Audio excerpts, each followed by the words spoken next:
Story 1. I've poured a lot of money into my parents' situation. I've come to the bitter realization that all their problems are the result of poor decisions and bad behavior, and no amount of money will ever dig them out of the hole they're in. Story 2. I had a job with a startup where the owner gave me some unrealistic goals and told me if I hit them, he would make it worth it to me. I had nothing better going on, so I said, I'll take that chance. I was salaried, so only getting paid for my 40 hours while working over 60 hours a week for about a year. I hit the goals, though, and he surprisingly followed through. He gave me a huge under-the-table bonus, more than I would have made if he had just paid me the overtime. What did I do with that money? He said I should buy a house. It was enough for a down payment, and interest rates were really low at the time. Instead, I bought my dream car, a 1970 Challenger someone had thrown a 440 and AT56 transmission into. Don't get me wrong, I love that car, but houses then literally cost half what they do now, and I still kick myself every time I think about it. Story 3. Got $100,000 from my mom's life insurance and blew it within a few years. I was 19 and so dumb, and so depressed with no guidance. I learned the importance of saving, laugh out loud. Story 4. Do not under any circumstances loan money to a friend or co-sign any loans with them. It messes up your life for a long time when they do not pay their bills. Story 5. I thought I was going to kill myself in 2021. I used credit cards like it was my last month on Earth. I am now paying interest on my suicidal ideation. Story 6. Paying for insurance but not following through on claims. Got trip insurance for my honeymoon, had a medical incident and couldn't go. I made a call to see if I was covered. I was supposed to follow up, but I didn't. I can't even remember why. $5,000 down the drain. Now I follow up, not just on all my insurance claims, but on everything that might get me money back. Warranties, refunds, and so on. I refuse to leave money on the table out of laziness or convenience. Story 7. Lending friends or family significant amounts of money is not advisable. I don't mind lending a few hundred until payday or something small. However, I've had two different situations where I made mistakes. I lent an uncle $5,000 in 2015. I was young and doing okay, while my uncle was going through hard times. I asked him about it numerous times, and he always comes up with a new excuse for why he can't pay me back. I asked him to pay it back monthly, maybe give me $50 from each paycheck to work it off, but I haven't seen a penny. We rarely talk anymore, and it's definitely ruined our relationship. I also had a good buddy who I was friends with for years. He got himself into a bad situation and begged for some help. Being the sucker I lent him $3,000 to help out. It's crazy because the effort he put into convincing me was impressive. He had me totally convinced that he just needed help and genuinely wanted to turn his life around. I saw him a few days later and he was clearly out of his mind. This guy promised me he was using my money to get a new apartment to get away from some people. Plot twist, he used it for drugs and alcohol. Lesson learned. Don't lend out money unless you expect to lose it. That extra $8,000 could have helped me out a lot over the years, or at minimum, taken my wife and me on a great vacation. Story 8. Move without securing a job first because I had a good amount saved up. It took me 6 months to find a job despite being in a high-demand profession and with experience. The job market is tough as F. I had $22,000 saved up. Drained it all. Story 9. Don't try to buy your own stocks and expect to get a positive return unless you know what you are doing. It's index and mutual funds for me. Lesson learned. Story 10. Spent $100,000 to get a commercial helicopter license and then realized the life of a helicopter pilot wasn't good at all.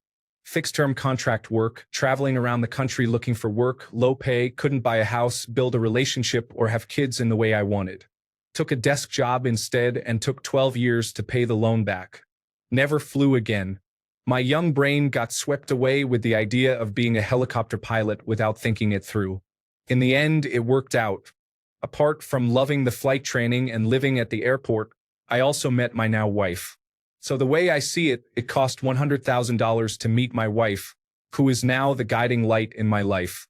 Story 11. Went through a divorce and cashed out my 401k to get rid of the debt. It was an easy option, and I didn't look at all my options or ask anyone's advice. I was 37. I literally took 14 years of my work life that I'd saved and threw it away. I started over at 37 and am now financially healthy with my new husband. But I know it would have added another $500,000 or more to my balances, and I could retire earlier. Story 12. I didn't file the proper form when I surrendered my house before foreclosure in 2016. 1. Form. Didn't know, used an online tax service, and that was that. I was told by the collector I would never hear from them again. Oh, how wrong I was. See, the Internal Revenue Service thinks I owe taxes on the sale of the property, but I just handed over the property under the guise of washing my hands of the dire situation. Last time I checked, the Internal Revenue Service wants over 100 grand. I got nothing for the house. Now I had to go to a certified public accountant. My tax guy has delayed them, tried too casually to get a tax advocate to correct the problem. Almost 9 years later, they have kept every refund and I have this still hanging over our heads. The Internal Revenue Service has not waived a thing. All because of one form. Lost a house, lost all my money I put into the house, currently paying twice as much in rent as my previous house payments. Not a dime to spare. 1. Form. Should have, could have, would have. Story 13. Loaned my new boyfriend over $10,000 over the course of our relationship because he was struggling to find a job and pay bills and child support. He promised to pay it back even if we broke up. He then cheated on me and assaulted me and never paid me back. I was foolish to think I would ever see that money again. Luckily, I'm financially okay, so it didn't impact me too much, but it's been 2 years and I still feel like an idiot. Story 14. Racked up $20,000 in credit card debt in my early 20s. My mom always warned me to be careful, but since I knew better, I just knew it wouldn't happen to me. Anyways, aggressively paying for a few years plus 2 COVID-19 stimulus checks, plus totaling my car, helped finish it off. Haven't carried a balance since. Story 15. Going to a 4-year university right after high school. I could have gotten my general education courses done at community college for free and saved so much money before transferring to a 4-year university. I was too worried about what other people like my parents, classmates, and guidance counselors thought of me. If I have children of my own one day, I will recommend they go to community college first. Story 16. Gambling. You can't outsmart your losses. Losing is not a problem in gambling. If you lost every time, you would not gamble anymore. Winning, on the other hand, is the problem. The more you win, the more you increase your stakes. You lose some, win some. No big deal. I went to a casino once with €2 and came out with 500. The next day, I went in with 150 and ended up with negative €300. It's a brutal cycle where the money you make will not be enough to make long-term changes in your life, and you'll lose it anyway on the next round of gambling. Meanwhile, your brain gets so hooked that you make radical, illogical financial decisions in your daily life, even if it's not gambling. Like buying expensive stuff for your soulmate because you either feel bad about losing the same amount last night or feel confident that you can make more money if you win. Story 17. I bought a 2015 Jeep Renegade, front-wheel drive, automatic, brand new. I learned never to buy the brand new model of a car. That car was the biggest piece of junk on wheels I had ever driven. It was terrible on gas compared to what was listed. It shifted poorly between first and second gears and would only go into the 9th gear if you were going downhill at over 70 miles per hour. It had weird electrical glitches in the rain. When the battery died, it broke the computer so it wouldn't start. Plus, it had a bug that drained the battery quickly, and it needed a new one in less than 2 years. The check engine light would constantly come on because of the capless fuel tank. Story 18. Student loans. A lot of them, but I'm grateful in a way for them because it led me to learn a lot about personal finance and investing, and now I would consider myself somewhat financially savvy. About 33% through paying off all my debt. But I am beginning to see the light at the end of the tunnel. Story 19. I bought some fine art as an investment, but sold it a few years later for less than half what I had paid. I should have trusted my gut, rather than some slick advisor. Story 20. Buying a brand new $8,000 motorcycle as my first bike that I was using to learn to ride. I ended up reselling it for $2,500 because of all the cosmetic damage and only had it for a year. It was a huge loss. Story 21. I was living at home rent-free from 18 to 22 and managed to still accumulate debt by taking out $1,000 loans and not paying bills because I was spoiled and foolish. I have regrets. Story 22. Bought a brand new car. No one can afford a brand new car unless they just have tons and tons of money. The $400 a month payment was the worst thing in the world and by far the worst financial decision I ever made. I grew to hate that car. Story 23. Borrowed money to purchase a car. My wife and I were newly married and had started our first real jobs out of college. We purchased a car after 4 months of starting our jobs. When we multiplied our payments by the number of months of the loan, we were horrified by how much that car was going to cost. This was made worse because she was a mathematician and I was an engineer.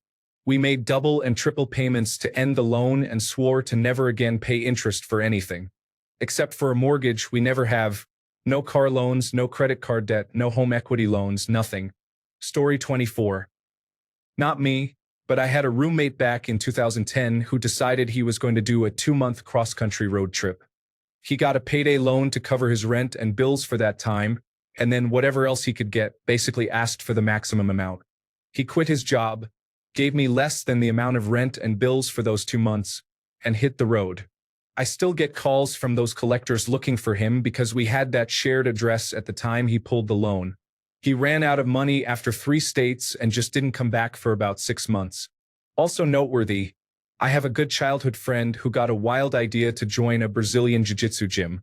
In his second week, he was paired with an elderly man, and in the midst of doing a walkthrough on something, the man either tore something or broke something. He was a lawyer and decided to sue my friend in the gym, which he promptly won, and my friend had to file bankruptcy at 23 and will likely spend his young adult life paying that man back. Story 25. Got my first job at 18, decided I had too much disposable money and that it was fine to bet £50 on sports bets every so often. Was in £10,000 debt by 22 with nothing in my name, loads of loans, and payday loans. I really messed up my early years. At 23, my partner told me to sort my life out or she was leaving, so I did. Never gambled again, and 4 years later I was debt-free, had £30,000 saved up, and we bought our first house together. I mean, technically I ended up in bigger debt than I started, but in the form of a mortgage and not payday gamble loans. Story 26. Grew up very poor, so my spending when I started making any money, think $30,000, couldn't keep up with credit cards and student loans. It took more than 5 years of discipline and getting closer to being poor to unwind. I solved it by marginally changing my spending behaviors, but increasing my income by 4, 5, or 6 times and marrying someone who also makes that much. Follow me for more life hacks. Story 27. Delayed serious efforts to save money for retirement until I was in my 30s.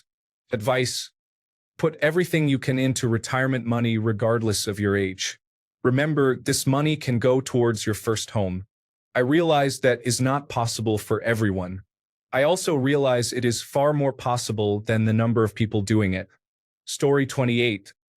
I let my ex talk me into buying a timeshare when her cousin was selling them. Luckily, I was able to sign it over to her when we split. No more business transactions with family. Story 29. Appending my entire life to dart across the country to help or fix another family fiasco ended horribly for me every time, both personally and financially. I lost jobs, apartments, relationships, and more, and I was never compensated for it because that's what family does. Sadly, I taught my family that I would suffer financial ruin and anything else to help them, and it has been very hard teaching them that I won't do that anymore. Story 30. Not going all in on Bitcoin when I first heard about it. I think I would have something like $50 million, but honestly, I don't think there's much of a lesson there. I chose not to gamble, and it ended up hitting big, but that doesn't mean gambling is a sound investment strategy. Story 31. Agreeing to co-sign a college loan from American Education Services for my son-in-law, now ex-son-in-law. They are loan sharks, and I ended up paying it all back. Probably cost another $15,000 over the amount he borrowed. My ex-son-in-law knew nothing about money. He did get educated and has a career. It would be nice if he had told me thank you, but he was poorly raised and never taught that. I paid it off with an inheritance and then gave him 10 grand as a gift from the inheritance.